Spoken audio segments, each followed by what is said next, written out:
Over here are burrs, which are like nature's velcro, and they stick these little seed balls that will stick onto your clothing.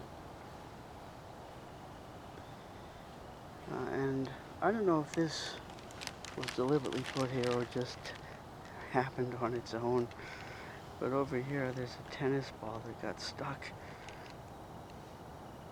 Someone might have placed it there, but I don't think so. I think it probably just randomly got thrown and ended up bouncing and sticking on the burrs there. Because if you were going to deliberately place a tennis ball on the burrs,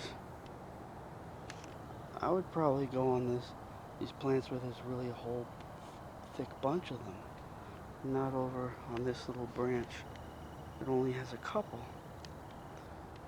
I don't know, I find this kind of amusing that this is here at all. This tennis ball just hanging there on the